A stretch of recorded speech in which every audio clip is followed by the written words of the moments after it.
Cristina Giraldo, coordinadora de la programación profesional de la Cámara Colombiana del Libro. Muchas gracias por asistir a esta segunda sesión de Colombia Lee a la industria editorial. Hoy tenemos una invitada muy especial, se llama Paula Andrea Marín, coordinadora de la Maestría de Estudios Editoriales del Instituto Caro y Cuervo, quien nos dará una conferencia que se llama Problemas de ayer, problemas de hoy, la historia de la edición y de la lectura en Colombia. En esta conferencia, ella hará un recorrido por algunos de los momentos claves de la edición en Colombia, sus obstáculos y la manera en la que sus agentes los han confrontado. Vale muchísimo la pena verlo, es un panorama muy completo de la historia de los últimos 2 siglos en una hora, así que fantástico. Voy a hacer una pequeña presentación de Paula Andrea. Paula Andrea es editora, investigadora y profesora de literatura y edición colombianas, doctora en literatura de la Universidad de Antioquia y, como les comenté, actualmente es la coordinadora de la maestría de estudios editoriales del Instituto Caro y Cuervo. Es autora de varios libros, acercamiento a la novela colombiana de los 70, 2010, la nueva novela colombiana de Belio Rosero, Tomás González y Antonio Ungar, 2013, novela, autonomía y profesionalización del escritor en Colombia, 2017, un momento en la historia de la edición y de la lectura en Colombia, 2017, Del amor como viaje, 2020, y es coautora de los libros Lectores, Editores y Cultura Impresa, 2018, y ellas editan 2019. Quisiera entonces darle la palabra a Paula Andrea. Muchísimas gracias por estar con nosotros.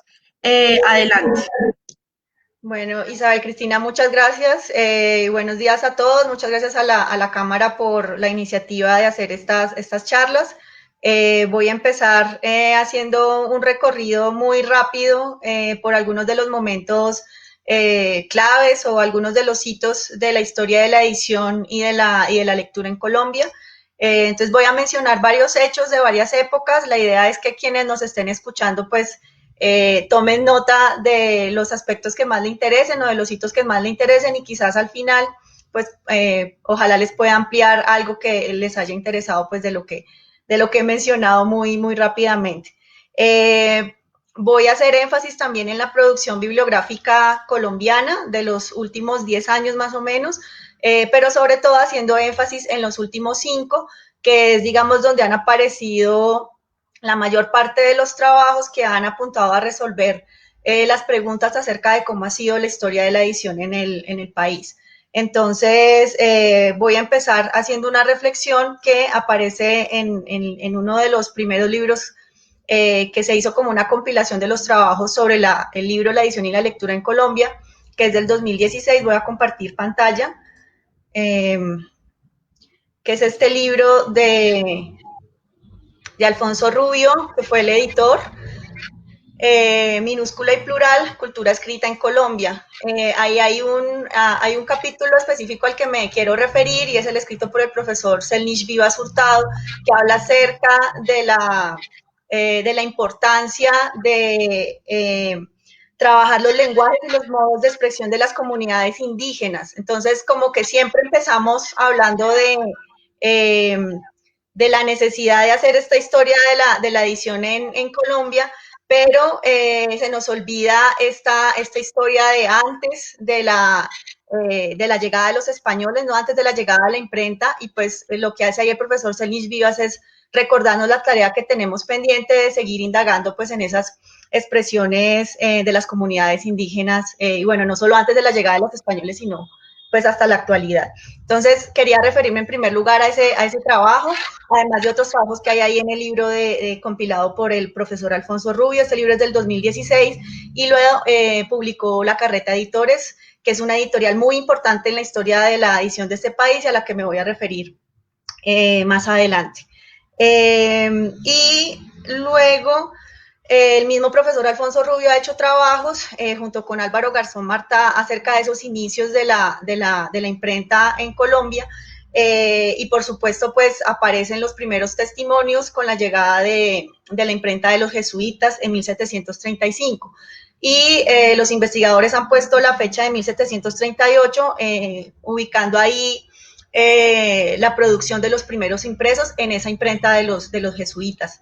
Y luego tenemos la imprenta real en 1777, que la dirigía Antonio Espinosa de los Monteros, y pues que fue una idea de las autoridades de la época para poder publicar todos los impresos oficiales y de la ley para que quedara legitimada a través de la impresión. Entonces, ese fue el papel de la imprenta real.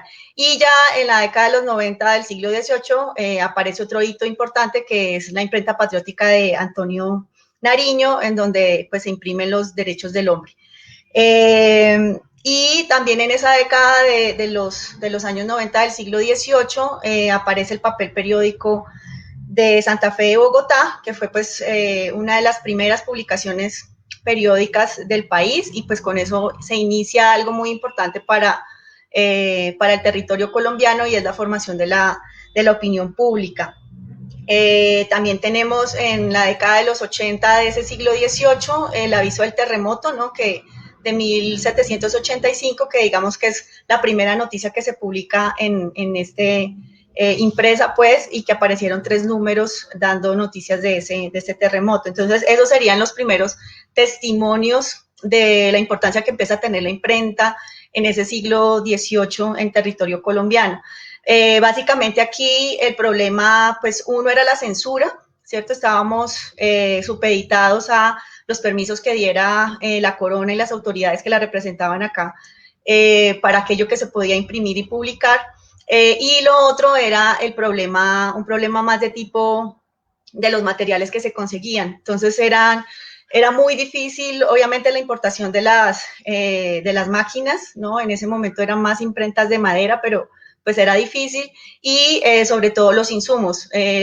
Los testimonios de la época hablan de lo difícil que era conseguir los tipos. Entonces, por lo general, tanto en esa época como en el siglo XIX, lo que vamos a usar son tipos de segunda, ¿no? Y muchos materiales de segunda.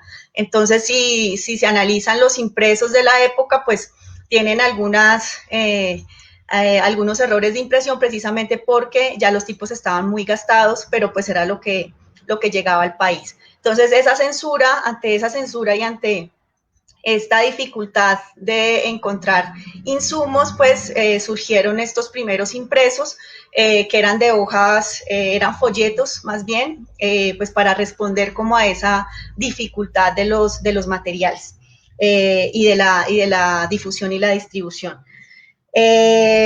Ahora les quiero mostrar otras dos publicaciones.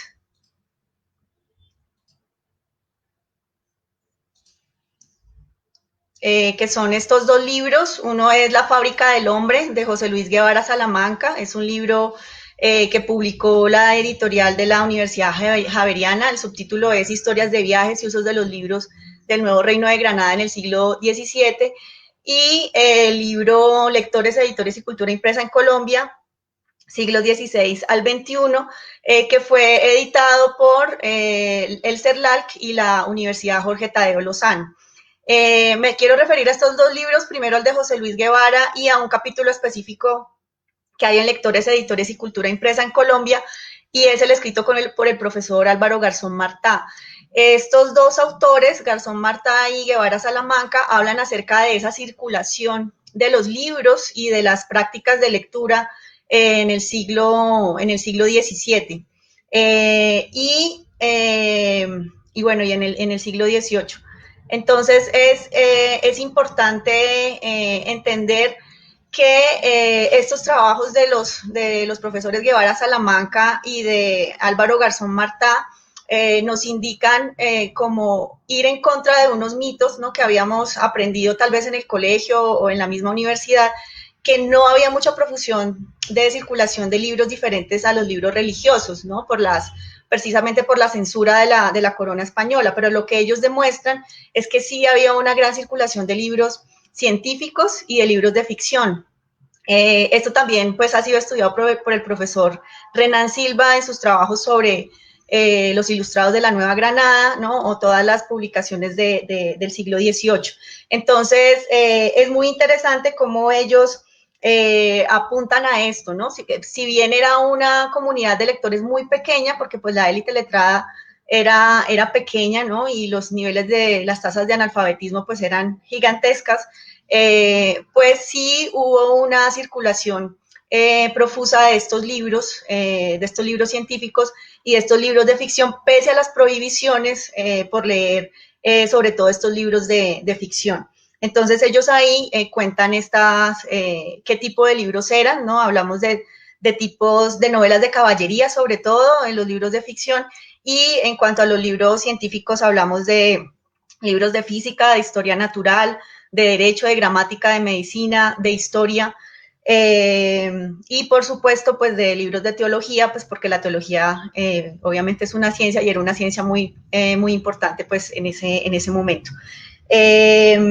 Entonces, ante este problema de la prohibición, ante este problema de la censura sobre qué leer, de todas maneras, los importadores de libros buscaban las maneras y obviamente también los lectores buscaban las maneras de hacerse a estos libros, ¿no? Y de estar al día en estas publicaciones, pues que llevaban sobre todo España, ¿no? En cuanto a libros de ficción y a libros de ciencia, a libros científicos. Más adelante aparece un libro muy importante. Voy a compartirles pantalla otra vez.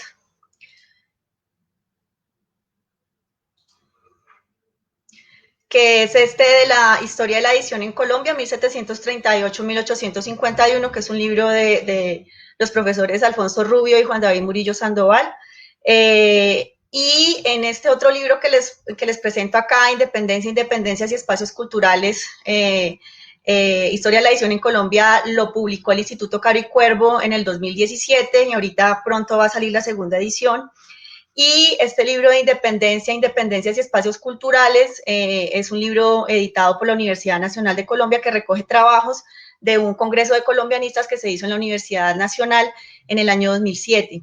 El libro salió en el 2009 y ahí hay un capítulo muy importante del profesor Gilberto Loaiza Cano, en donde recoge lo que podemos entender acerca de ese circuito para el libro y para la lectura, para los impresos en la segunda mitad del siglo XIX. Entonces, el libro del profesor Rubio y el profesor Murillo nos habla acerca de la historia de la edición en este siglo XVIII y hasta la primera mitad del siglo XIX, y el profesor Gilberto Loaiza toma esta segunda mitad del XIX y nos explica qué fue lo que pasó allí. Entonces, estos dos libros son supremamente importantes para entender qué pasó en Colombia en relación con los impresos y con la cultura escrita entre el 18 y el 19. Básicamente, lo que nos explican los profesores Rubio y Murillo es que entre 1822 y 1851 hay una profusión de talleres de impresión y de periódicos, ¿no? Entonces, ante la dificultad de publicar libros, por la dificultad de conseguir materiales, pues entonces quedaba un poco más fácil publicar periódicos. Entonces hay una gran profusión de estas publicaciones durante todo este periodo y durante todo el siglo XIX, pero eran periódicos de muy corta duración, ¿no? Porque teníamos el mismo problema de que no había muchas personas pues que leyeran y por otro lado pues que pudieran hacerse a la suscripción pues para estos periódicos. De todas maneras, lo que Murillo y Rubio demuestran es que el Estado cumplió una función muy importante, como yo lo había hecho con la imprenta real, pues la corona española, y luego el Estado colombiano, pues es muy importante para poner esta base que va consolidando el circuito impreso en el país. De nuevo, porque es muy importante legitimar las leyes del Estado a través de la impresión. Entonces, esta función de legitimación de la ley hace que sea necesario pues usar lo impreso. Y alrededor de esto pues se crean estos otros talleres de imprenta y la publicación de periódicos. Otro elemento muy importante en el siglo XIX es cuando el Estado colombiano empieza a darse cuenta pues que tiene que hacer también una función dentro de la educación, ¿no? de la población. Entonces empiezan a aparecer leyes para pues que cada vez más personas tengan cobertura escolar, y obviamente esto inicia lo que vamos a conocer como el mercado del libro escolar. Estos libros escolares pues primero eran hechos fuera del país, y es decir, eran libros extranjeros, y al final del siglo XIX y principios del XX empiezan a ser producidos aquí en Colombia. Entonces, este mercado escolar, este libro escolar, pues sabemos que ha sostenido la industria editorial del país incluso hasta hoy, ¿no? Entonces, es muy importante este mercado del libro escolar, y tiene que ver con esta propuesta del gobierno, pues, de ir aumentando poco a poco la cobertura escolar, sobre todo en la segunda mitad del siglo XIX, con las leyes propuestas por los gobiernos liberales. Entonces, en 1851 también es un año muy importante porque se declara la libertad de imprenta. Entonces, eso permite pues, que al bajar la censura pues, haya mucha más libertad, valga la redundancia, de publicar otro tipo de impresos. Y también el profesor Gilberto Loaiza Cano, y luego lo ratifica el profesor Murillo, hablan acerca de 1851 como la instauración de la primera librería en Colombia, de Juan Simonot, que era un francés que tenía una librería aquí en el país, y decimos que es la primera librería porque es el establecimiento dedicado solamente a la venta de libros. Antes de este establecimiento, pues se vendían otras cosas al lado de los libros, ¿no? Otros era como una miscelánea, pero Simonot se dedica solamente a vender libros y publica el primer catálogo de librerías. Entonces, estos dos elementos pues hacen que hablemos de ese año como el de la primera librería en el país. Y también pasa algo muy importante en esa segunda mitad del siglo XX, que lo analiza muy bien Loaiza Cano, y es que empiezan a aparecer las bibliotecas nocturnas, el préstamo de libros, y empiezan a aparecer estas nuevas comunidades de lectores, que son las mujeres, los niños y los obreros. Entonces, obviamente eso hacia finales del siglo XIX va a aumentar esta comunidad de lectores. Entonces, básicamente ahí teníamos el problema de esa creación de lectores, ¿no? Y lo que hace el Estado con las leyes sobre educación, lo que hacen los periódicos con la creación de la opinión pública, es precisamente ir aumentando esta comunidad de lectores. Hay una fecha también muy importante que es 1893 y hasta 1910, cuando Jorge Roa, un editor muy importante en la historia de la edición del país, publica la Biblioteca Popular.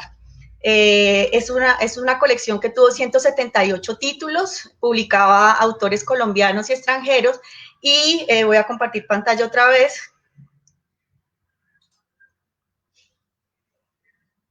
La analiza Miguel Pineda, que es un editor universitario, está trabajando ahorita en la Universidad Pedagógica Nacional, y fue uno de los editores lectores, editores y cultura impresa en Colombia.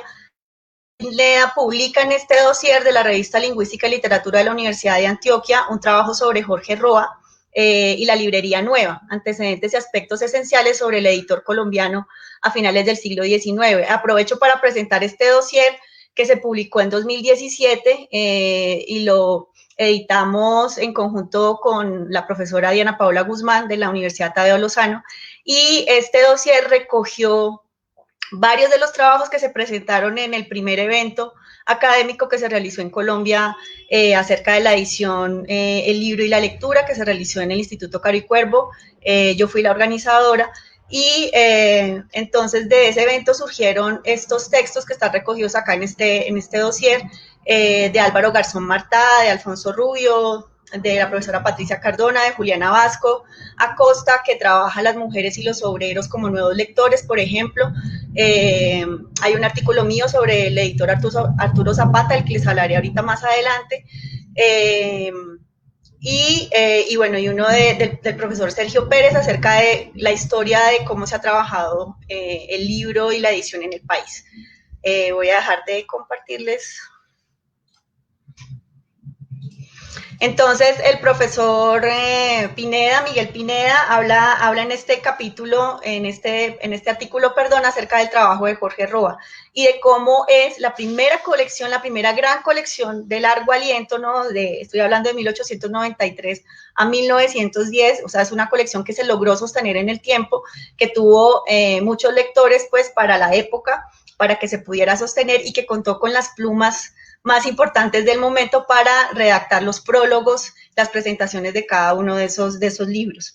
Y ya entrando propiamente en el siglo XX, pues vamos a tener unos avances técnicos, muy importantes, como la llegada del linotipo a Colombia. Entonces, obviamente esto cambia completamente la forma de imprimir en el país. También llegan las imprentas pequeñas, ¿no? Para hacer trabajos más especializados, impresoras automáticas, pero volvemos a tener censura con la ley de los caballos, que ya se había promulgado en 1888 y que va a durar, pues, durante toda la llamada hegemonía conservadora.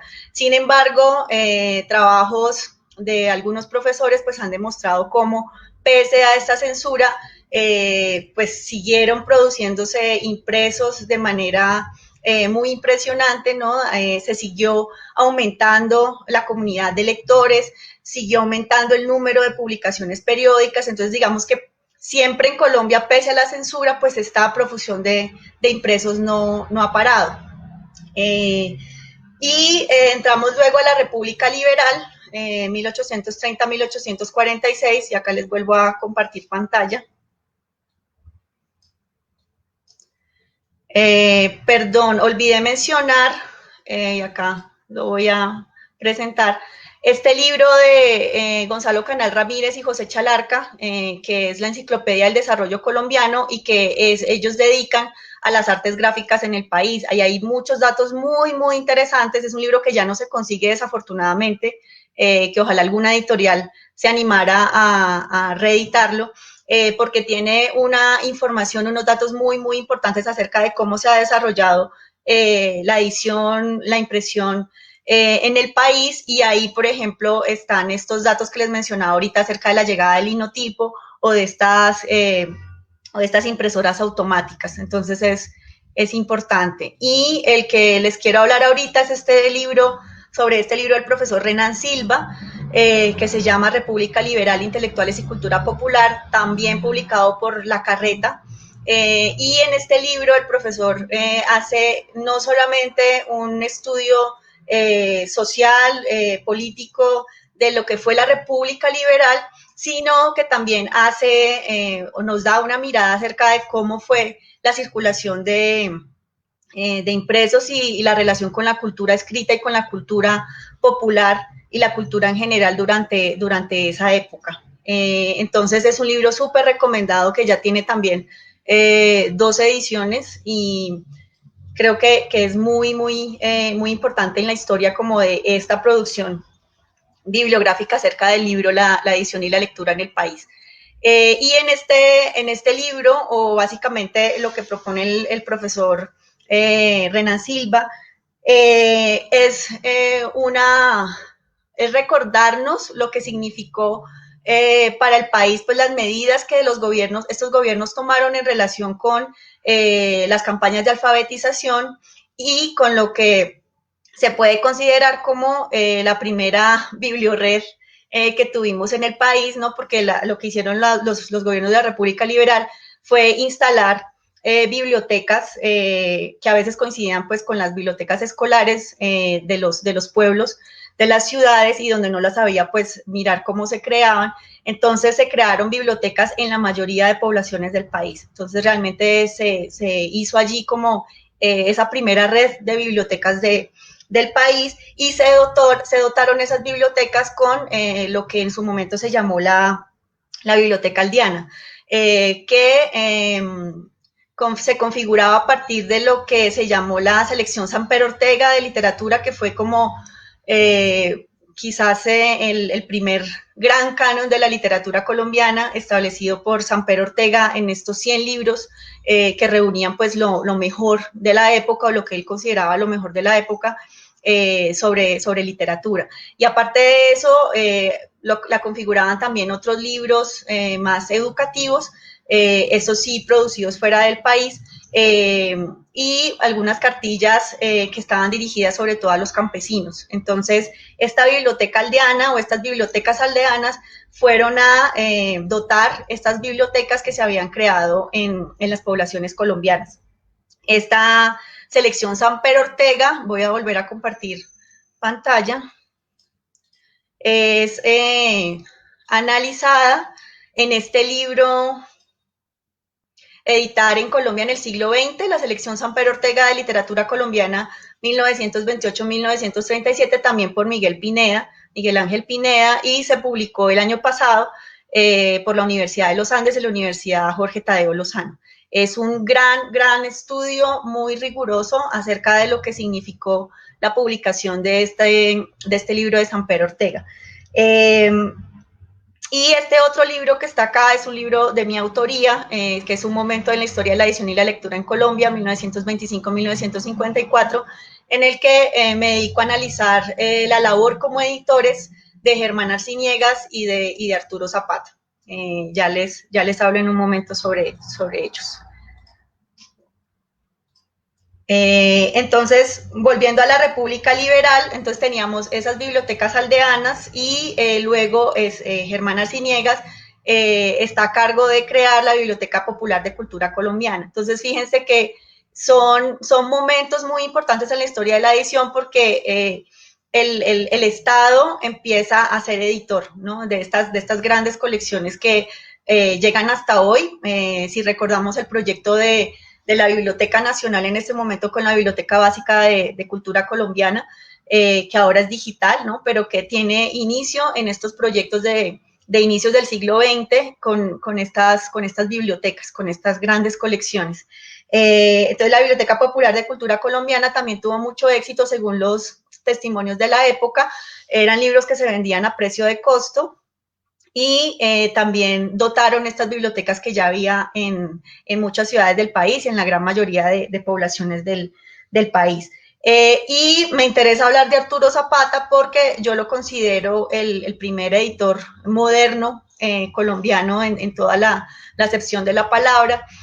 Arturo Zapata es un personaje muy importante, fue un editor que hizo todo su trabajo desde Manizales, publicó alrededor de 100 libros, y hizo innovaciones muy importantes. Una de ellas muy sobresaliente tiene que ver con el diseño editorial de los libros. Ahorita pues no tengo tiempo de mostrar estas carátulas de los libros, pero sí, ustedes pueden buscarlas, las encuentran fácilmente en internet.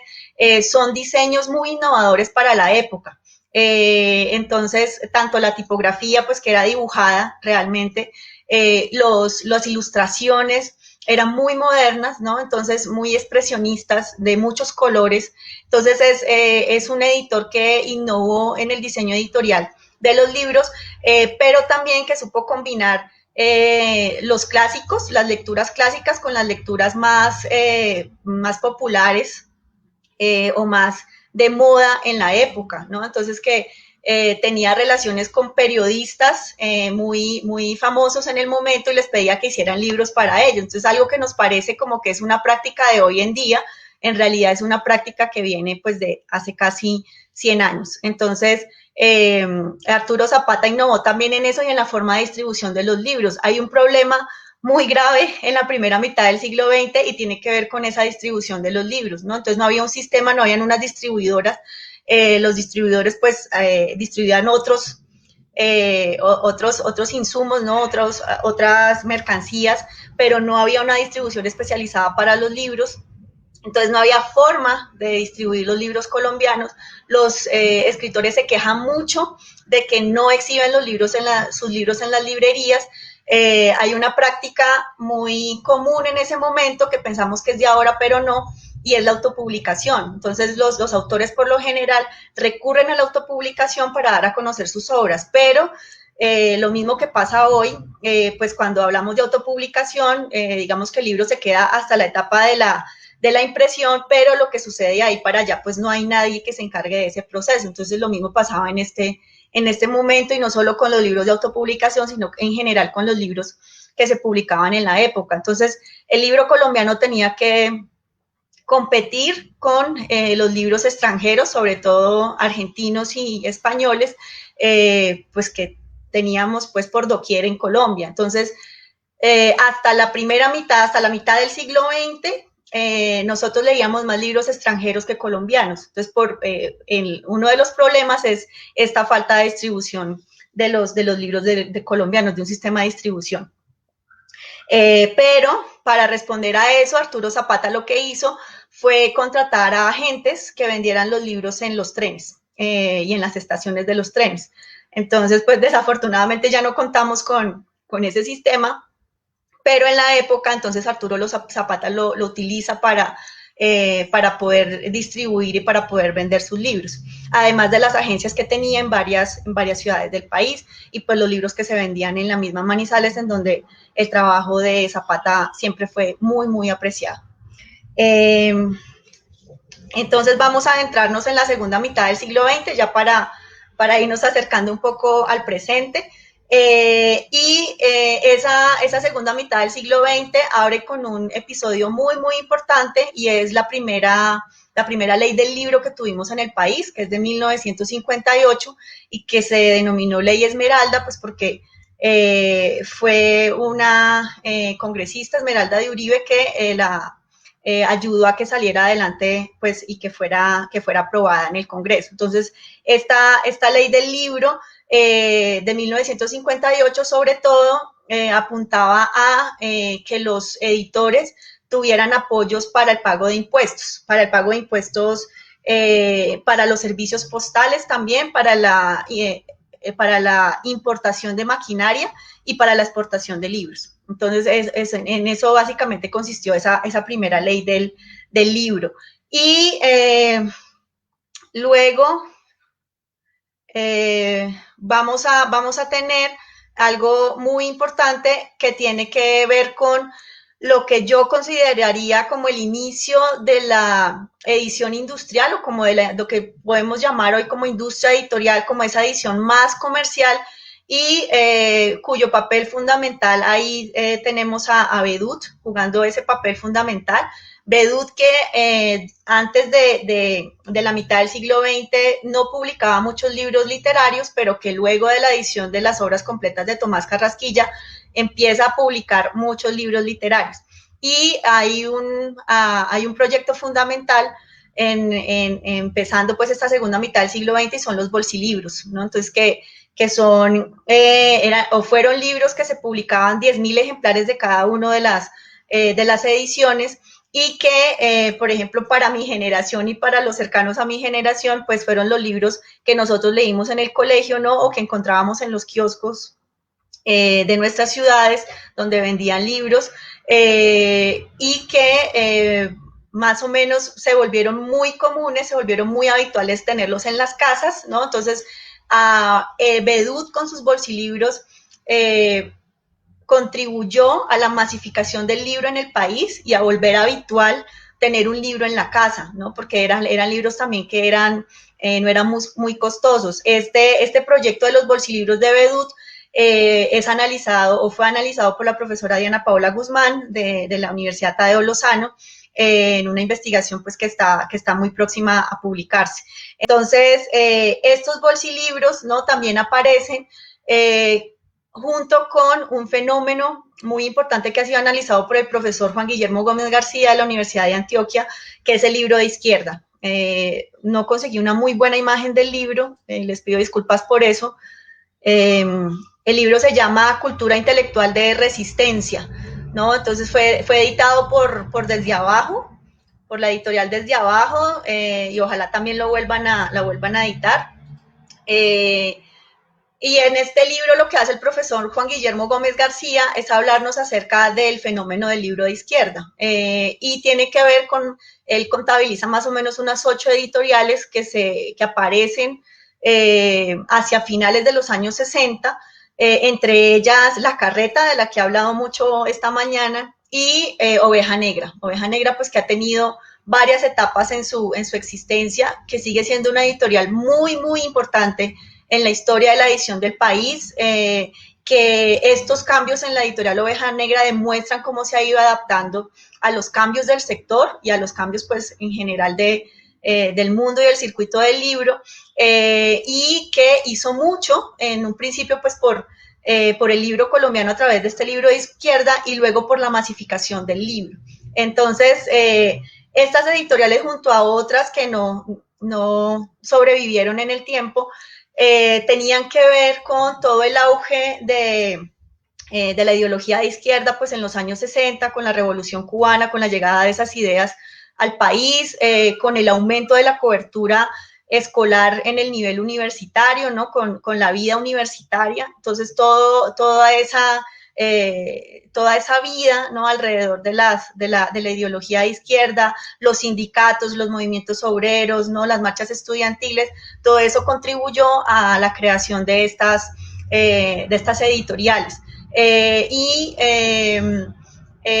Lo que demuestra el profesor Juan Guillermo Gómez García es cómo eso preparó el circuito para el libro colombiano. Recuerden lo que les decía ahorita acerca de que la primera mitad del siglo XX estábamos plagados de libros extranjeros, ¿no? Porque no había mucha producción colombiana también. Pero en esta segunda mitad del siglo XX, las editoriales empiezan a apostarle mucho al libro colombiano y los lectores colombianos pues empiezan a pedir libros colombianos en las librerías. Entonces, a esto contribuyó este libro de izquierda, el fenómeno de los bolsilibros, bueno, otras editoriales que fueron apareciendo. Por ejemplo, Tercer Mundo, más adelante, pues, Carlos Valencia Editores, El Áncora, Arango Editores, Pijado Editores, Norma, obviamente, pero también el trabajo que hizo Colcultura, ¿no? O sea, otra vez tenemos la importancia de la edición estatal en esta consolidación de la industria editorial del país.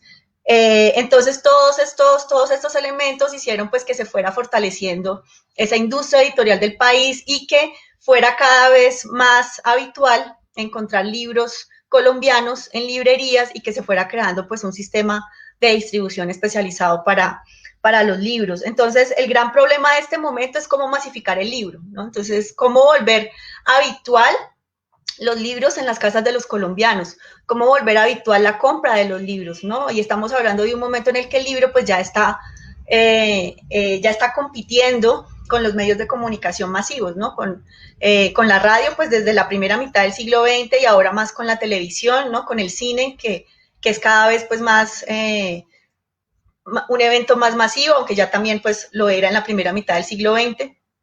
Y luego pues con la internet. Entonces, esta masificación del libro pues es como el problema más importante en esa segunda mitad del siglo XX.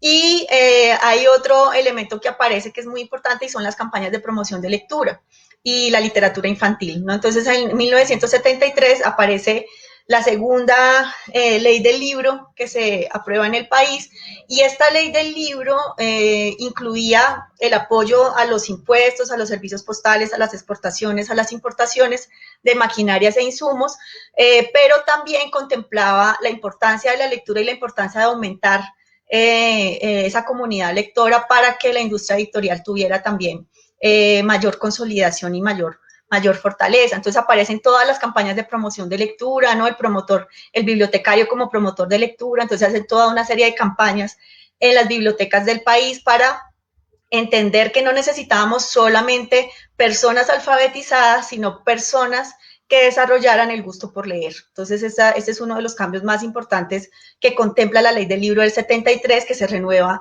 en el 83 y que se vuelve a renovar en el 93. Y a la par de esto, a la par de este surgimiento de lo que podría llamar como la industria editorial, van surgiendo estas otras editoriales que les mencioné ahorita, que podríamos denominarlas como las primeras editoriales independientes de la época, ¿no? Aunque en ese momento, pues, les sonaba más la palabra como alternativas, ¿no? O sea, eran editoriales alternativas. A la par de estos fenómenos, pues se van instalando otra vez con mucha fuerza, o por primera vez en algunos casos, las filiales de las editoriales españolas. Entonces, Círculo de Lectores, Plaza y Janés, Planeta, y más adelante, pues Alfaguara, empiezan a competir, ¿no? por el dominio del mercado del libro en Colombia, junto con estas otras empresas colombianas más pequeñas, ¿no? Y con una visión, digamos, más independiente, de lo que es la producción del libro. Entonces, todos estos fenómenos se dan en este momento, y por eso yo hablaría de esta segunda mitad del siglo XX como un momento de profesionalización del sector, ¿no? Es por ejemplo, lo que hizo Norma, que lamentablemente pues terminó, pero en todo lo que hizo Norma, precisamente, si nos fijamos solamente en el tema de la traducción, fue muy, muy importante lo que hizo, o sea, fue profesionalizar la traducción en el país, o sea, decirnos que nosotros podíamos hacer nuestras propias traducciones, ¿no? Entonces, contratar a colombianos para que hicieran traducciones de libros extranjeros, y esas traducciones fueron conocidas pues en las diferentes filiales que tuvo Norma en Latinoamérica. Entonces, ese es solo un ejemplo de cómo se mejorando la edición a partir de esta profusión de editoriales, ¿no? También de la competencia con estas filiales extranjeras instaladas en el país, y con la presencia del libro cada vez más habitual en la vida de los colombianos. Entonces, esta segunda mitad del siglo XX demostró que la edición en el país no era solamente el libro escolar, no era solamente el libro religioso que se ha seguido vendiendo mucho pues desde el siglo XIX, que no era solamente el libro legislativo, que también desde el siglo XIX ha tenido una importancia muy grande en el país. O sea, las editoriales de más larga duración en el país son las editoriales religiosas, las educativas y las legislativas, ¿no? Entonces, porque pues el derecho siempre ha acompañado como la publicación de impresos, los códigos, y la religión católica específicamente en el país, pues ha sido muy inteligente para saber cómo crear productos impresos de fácil circulación, con precios asequibles para las personas y en los lugares más alejados del país, y manejan unas cifras de impresión muy, muy altas, que no las maneja ninguna otra editorial. Entonces eso nos da cuenta como de cómo se han podido sostener en el tiempo. Podemos hablar, de que en el siglo XIX uno de los bestsellers fue El Catecismo del Padre Astete, ¿no? Que duró mucho tiempo siendo un bestseller, junto con el de Manual de Urbanidad de Carreño, que inclusive yo lo leí en el colegio, y pues es un bestseller que se creó desde el siglo XIX. Entonces, digamos que entonces eso es para ratificar cómo la edición religiosa pues sigue siendo importante, o siguió siendo muy importante junto con la escolar y la legislativa, pero en esta segunda mitad del siglo XX pues se demostró que las ciencias sociales, que la literatura pues eran capítulos muy, muy importantes de los géneros editoriales y pues de la circulación del libro en el país. Y ya para finalizar, les presento otra vez pantalla. Bueno, les quiero presentar este dossier de la revista Estudios de Literatura Colombiana, que apareció en enero de este año, y allí hay trabajos muy juiciosos, muy rigurosos sobre algunas de las editoriales que he mencionado. Bueno, esta primera no la he mencionado, que es Ediciones Espiral, Editorial Iqueima, que es de Clemente Airó, que fue un español que hizo mucho por la edición en el país desde los años 40 y hasta los años 70, y aquí la profesora Ana María Agudelo de la Universidad de Antioquia analiza este proyecto editorial. Tercer Mundo, que ya se las había mencionado, que es analizado por el profesor Danilo Penagos, también de la Universidad de Antioquia. La editorial Norma, que por supuesto tenía que estar, que es analizada por la profesora Nancy Estela Vargas, también de la Universidad de Antioquia. Pijao Editores, que también se las mencioné, que es una editorial regional que ha tenido vida desde 1972 y hasta la actualidad, y que sigue pues apoyando a escritores inéditos, y ese es un trabajo que hice yo, una investigación que hice yo sobre Pijao Editores, que es junto con Oveja Negra la editorial, digamos, dedicada a lo literario o que publica literatura más longevas del país. Oveja Negra también está acá, a cargo de la profesora María Camila Cardona, de la Universidad de Afitz, y el Áncora Editores, que es analizada por la profesora Almari Gutiérrez, también de la Universidad de Antioquia. Este fue un dossier que fue coordinado por la profesora Ana María Gudelo y yo, gracias a una investigación que hicimos sobre la edición literaria en Colombia en el siglo XX. Y este dossier, junto con el que les había mencionado de lingüística y literatura, lo encuentran en línea, está disponible pues en acceso abierto para consulta. Y ya para terminar, entonces quería mencionarles cómo estas últimas décadas del ya siglo XXI, pues hemos visto la creación de una gran cantidad, afortunadamente, de editoriales independientes y emergentes, cómo se ha seguido profesionalizando el sector, cómo ha habido un lento aumento de las librerías, no como lo quisiéramos, pero sí han construido un circuito para que esa comunidad de lectores se siga alimentando. El problema ahora, o bueno, desde hace algunos años, es pues la crisis de la lectura, ¿no? De lo que llamamos la crisis de la lectura, cómo los editores han tenido que disminuir el número de ejemplares publicados, pero eso ha implicado la creación de lectores de nicho, de librerías de nicho, de editoriales de nicho, ¿no? de editoriales muy especializadas, y eso ha contribuido pues a fortalecer el sector de una manera desconocida, por ejemplo, hasta la segunda mitad del siglo XX. Entonces creo que lo que estoy tratando de demostrar es cómo ante cada problema de cada época los editores han sabido responder de la mejor manera posible, que es un sector que siempre ha estado en crisis, que siempre ha enfrentado problemas, pero que pues el ingenio, la creatividad y la creencia en el libro y en la lectura pues ha propiciado pues que estos editores, libreros, distribuidores, autores sigan apostándole pues a la creación de títulos y a la lectura en general. Y termino con estos datos de la edición colombiana actual. Los grandes grupos de capitales extranjeros instalados en el país siguen siendo los que más venden, aunque son menores en números en comparación con la cantidad pues, de empresas colombianas que hay en el momento. Ha habido un aumento y una profesionalización de la edición universitaria, que es muy fuerte en este momento, es decir, en cantidad de títulos publicados, la edición universitaria está en los primeros lugares, pero también pues ha aumentado el número de editoriales independientes y las ventas de este sector han estado en aumento por lo menos hasta principios de año, porque pues ya sabemos que con toda la crisis que tenemos en este momento, pues esas cifras han cambiado, pero es un sector pues que sigue en consolidación. Lo que les explicaba ahorita acerca de que el sector educativo sigue siendo un ámbito muy, muy importante para el sostenimiento de la industria editorial en el país.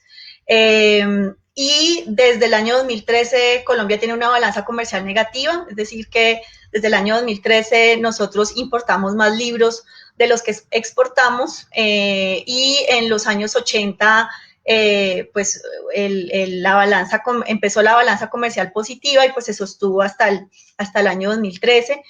Y hay un punto que a mí me parece muy, muy positivo y tiene que ver con las exportaciones de libros editados en Colombia.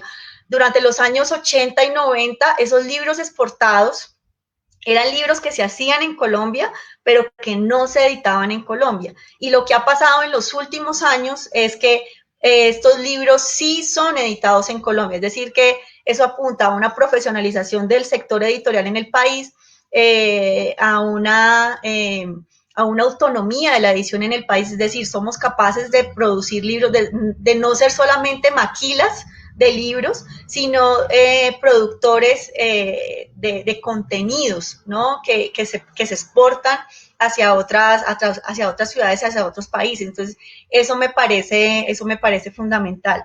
Y creo que con eso termino para darle pie a preguntas, si las hay.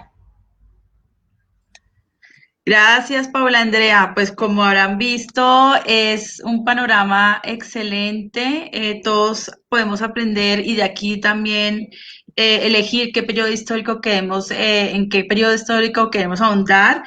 Tenemos una pregunta del público que yo me imagino que es muy difícil para ti responder después de todas estas referencias bibliográficas y es de Óscar Fernando Peña que te pregunta, ¿qué libro me pueden recomendar que me pueda dar un mapa completo sobre la edición de libros? O sea, como si tuvieras que escoger un libro y me Pero imagino sí que lo eso es puedo muy hacer. difícil. Y voy a volver a la presentación, eh, que es este, es el rojo, el libro rojo, como le llamo yo.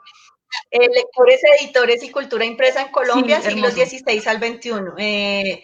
Los editores académicos de este libro fuimos Diana Paola Guzmán, Juan David Murillo, Miguel Ángel Pineda y yo.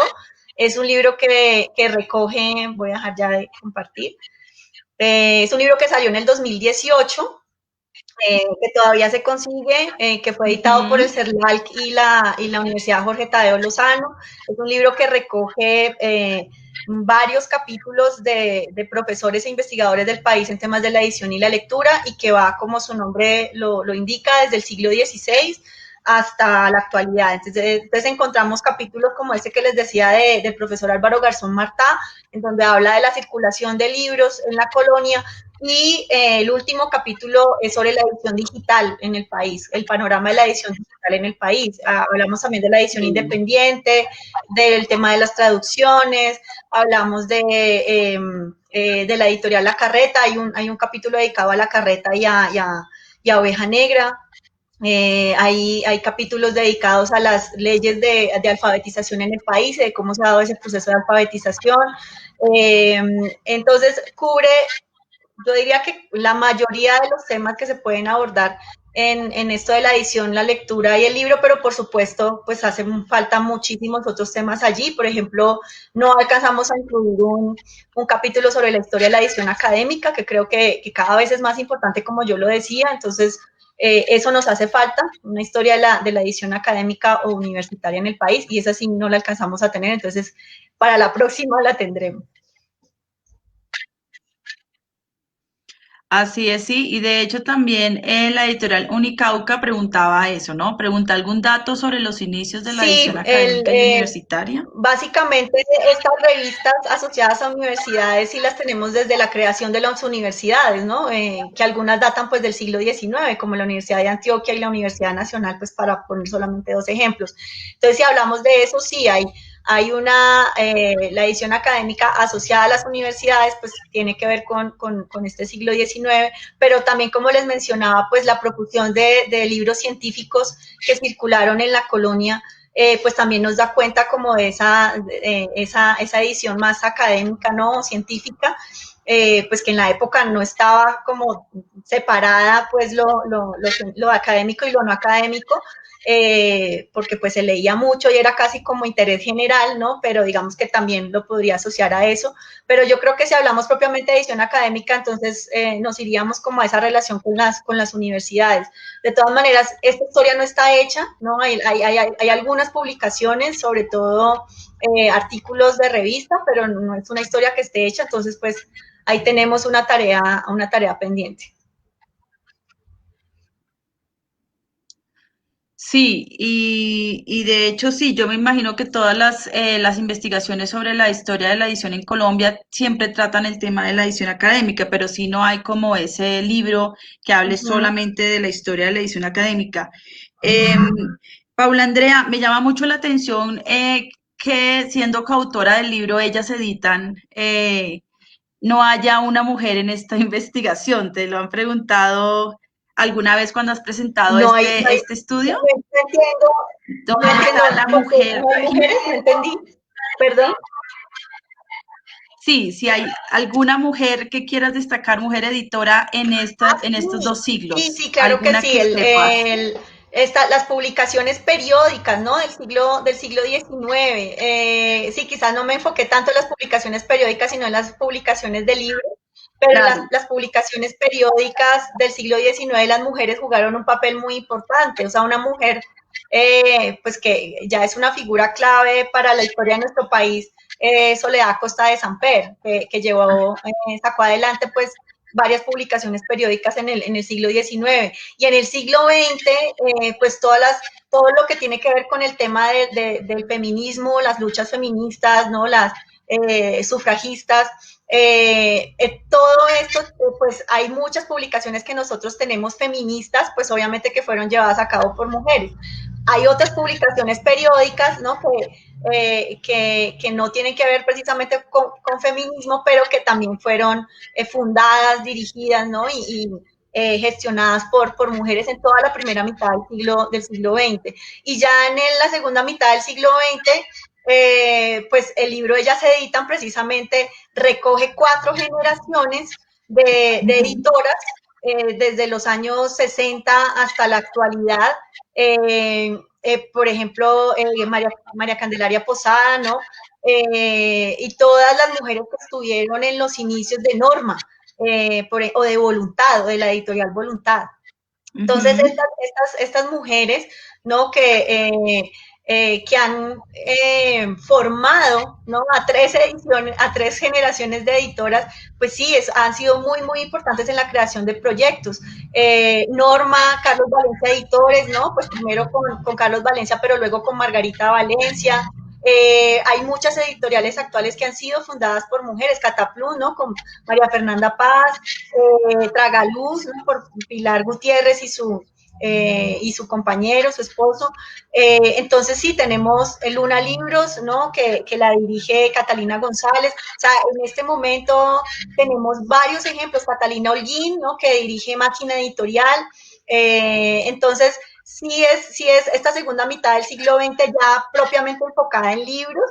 Las mujeres han sido fundamentales, ¿no? Babel, con María Osorio y con Silvia Castillón. Entonces, hay una gran cantidad de mujeres protagonizando esta segunda mitad y este esta momento. siglo XXI en relación con las editoriales, claro que sí.